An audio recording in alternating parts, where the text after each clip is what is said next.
Senator Pearson.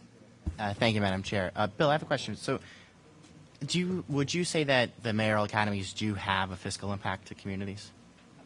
Would you say that there is a fiscal impact to communities? Well, I think there's a fiscal impact to all charter schools, all right? And this bill myopically focuses on mayoral academies. We believe that Rhode possesses the expertise, not under the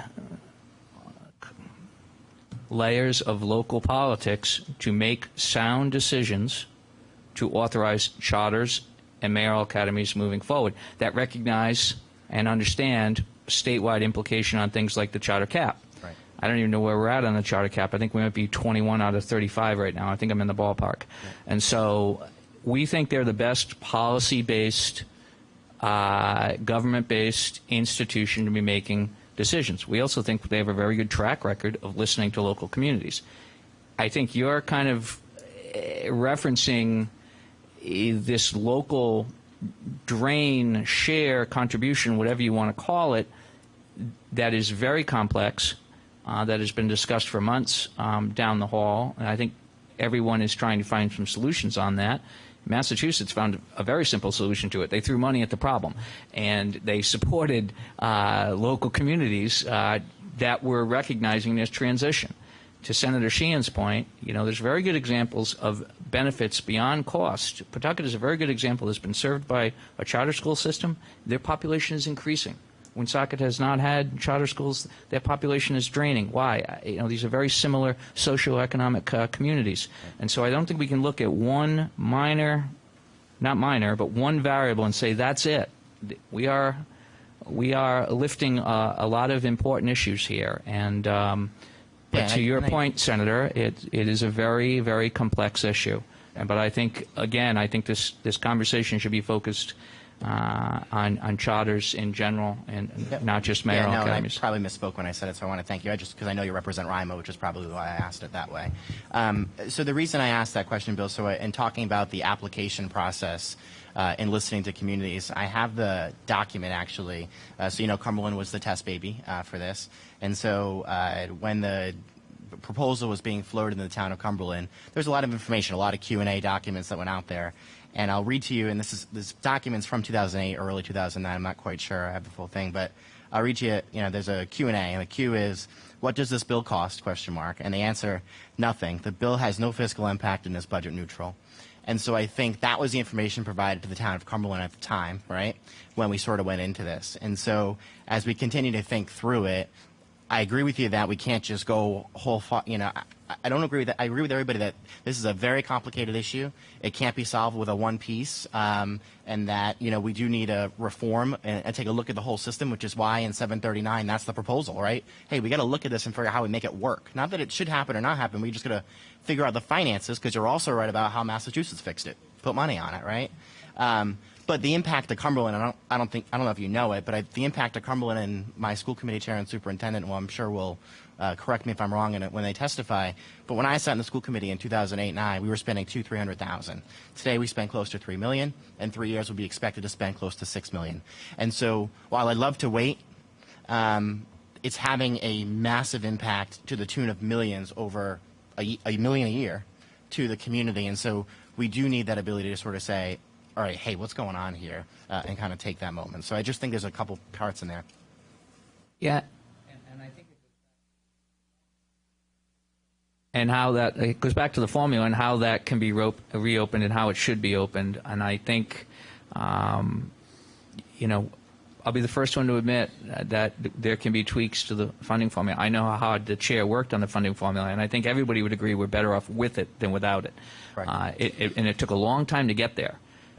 But to open it up piecemeal right now, I think is a dangerous slope. And in your particular community, and we've certainly heard from your members of your school committee, the O'Grady Commission has down the hall, they had a surplus last year. That's my understanding of about $3.8 million. And so, we have to put all those things in perspective. So on the surplus question, this is one that bothers me. So when you look at I'm so glad I brought it up. You really did a good job, Bill. So on the surplus question, and this comes up all the time, as you know, under GASB, surpluses are required and are something that the rating agencies and Moody's looks at. And when you look at the bond rating agency for Moody's, when they actually credit rated the town of Cumberland, one of the reasons they increased the bond rating was due to the healthy reserves of the school department and the town. And so I don't think anybody would tell you, I think the answer to that my school committee chair would tell you is fine, I'll just go run a deficit next year. Will you leave me alone? Thanks, Madam Chair. Thank you. Frank Flynn. Thank you, Madam Chair. Yeah, I'm going to get beyond these first four.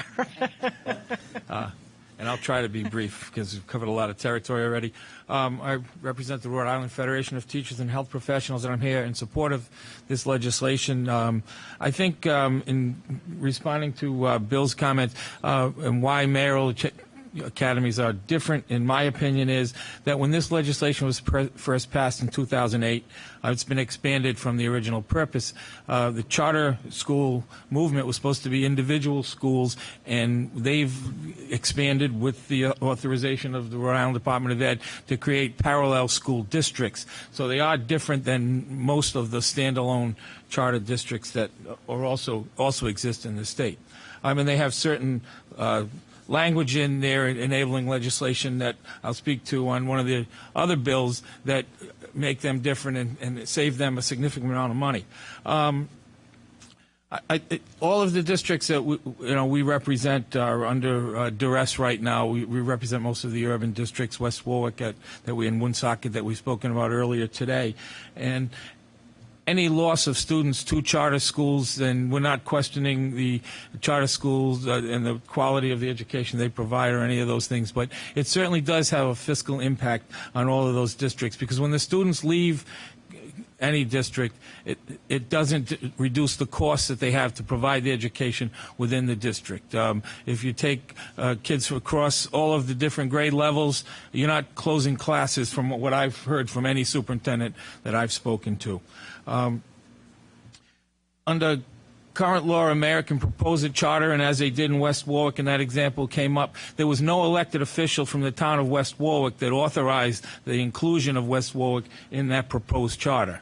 There may have been a discussion with some political folks, but nobody had any authority to allow anyone, particularly the mayor of Warwick, to include that district, and that's clearly wrong. We believe that local communities should have the right to have their own public hearings with the council and the school committee, and to approve whether or not they want to participate in a charter, and particularly if they don't happen to be from the district where the charter was, the mayor of the district where the charter was originally proposed.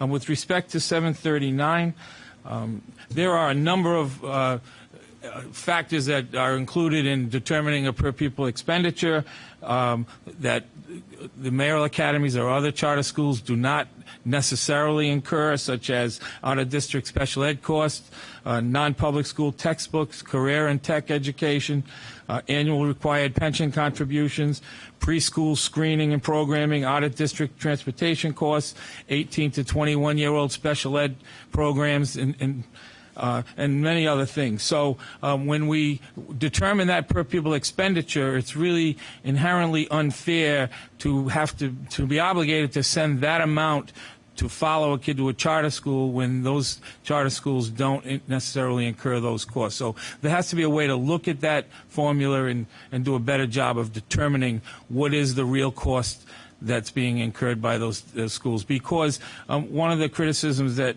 I've heard is that the public schools now are cutting programs, many of those programs that we feel broaden the students' education, because they can't afford to run some of these programs, while because they have a number of costs and legacy costs and so forth, and that comes at the expense, while some of our charters are able to provide those because of the money that they're getting, and they don't have the associated costs.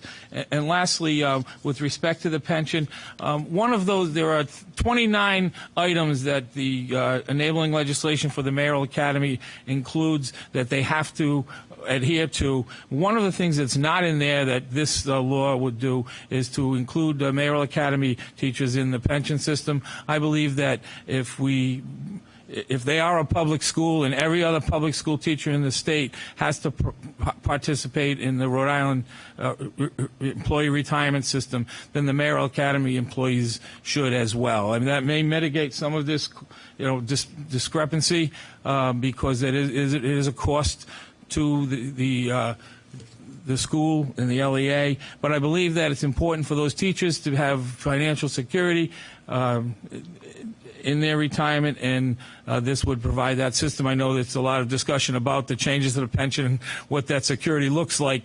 That nonetheless, it's important that as professionals that we look out for those employees and provide some reasonable retirement for them, and hopefully they'll have a lengthy career at the charter schools. And with that, I'll end my comments. Senator Pearson. Satchel, I'm sorry. Thank you, Madam Chair. Mr. Flynn, please correct me if I'm wrong, but it's my understanding that included within each per pupil expenditure, there is a small percentage that is part of the pension contribution? It's not a small percentage; it's significant. So if these approximately teachers, 23% is the number that I believe. So if these teachers aren't in the pension system, why is that money following the student that's supposed to go into the pension system? How come those schools are eligible to have that money? Well, I think the structure of determining the per pupil expenditure looks at all of the costs within that district, determines what each district's per pupil expenditure is, and then that's the number that's used to determine how much money will follow that student. That's my understanding of how the formula works.